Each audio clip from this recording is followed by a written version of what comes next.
சென்னை தலைமைச் செயலகத்தில் புற்றுநோய் தடுப்பு மற்றும் பராமரிப்பு திட்டத்தின் கீழ் டிஜிட்டல் மேமோகிராபி, இசிஜி கருவி, செமி ஆட்டோ அனலைசர் உட்பட பல வசதிகளுடன் மகளிர் நல்வாழ்விற்காக 40 கோடி ரூபாய் மதிப்பீட்டில் வடிவமைக்கப்பட்டுள்ள மருத்துவ ஊர்திகளை முதலமைச்சர் மு.க.ஸ்டாலின் பார்வையிடுகிறார். கூடுதல் விவரங்களை செய்தியாளர் பாரிகார்த்திக் வழங்க கேட்கலாம். பாரிகார்த்திக், வணக்கம். கள தகவல்கள்.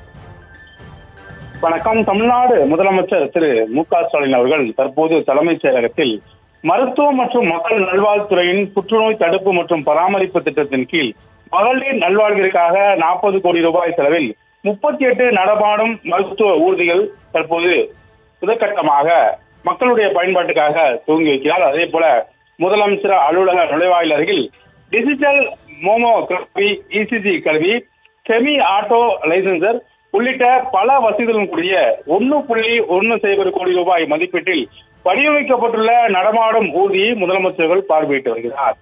மக்களுடைய பயன்பாட்டிற்கு அனைத்து இடங்களிலும் ஆம்புலன்ஸ்கள் நிற்க வேண்டும் என்ற அடிப்படையில் ஊரக மற்றும் கிராமப்புறங்களில் இத்தகைய சேவை தொடர்ச்சியாக மக்களுக்கு கிடைக்க வேண்டும் என்ற அடிப்படையிலும் அதிகாலையில் இருக்கக்கூடிய அரசு மருத்துவமனையோடு 24 மணி நேரம் தொடர்பில் இருக்கக்கூடிய அனைத்து இடங்களிலும் நேரடியாக அரசனுடைய ஆம்புலன்ஸ் வைக்கப்பட்டிருக்கிறது. அதன் அடிப்படையிலே தற்போது கூடுதலாக மகளிருடைய மேம்பாட்டிற்காக 40 கோடி ரூபாய் செலவில் 38 நடமாடும் மருத்துவ ஊர்திகளை தற்போது முதலமைச்சர்கள் முதற்கட்டமாக துவக்கி வைக்கிறார். அது மட்டுமல்லாமல் முதலமைச்சருடைய அந்த அலுவலக நுழைவாயில் அருகில் புதிதாக வடிவமைக்கப்பட்ட டிஜிட்டல் மேமோகிராபி, இசிஜி கருவி, செமி ஆட்டோ லைசன்சர் உள்ளிட்ட பல வசதிகளுடன் கூடிய 1.10 கோடி ரூபாய் மதிப்பீட்டில் செலவில் வடிவமைக்கப்பட்டுள்ள நடமாடும் மருத்துவ ஊர்தியும் முதலமைச்சர்கள் பார்வையிட்டு வருகிறார்.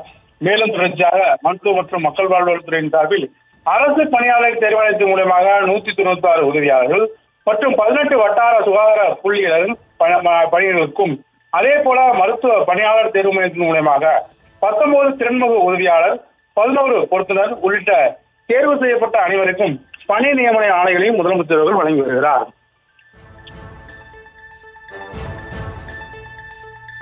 விவரங்களுக்கு நன்றி பாரிகார்த்திக்.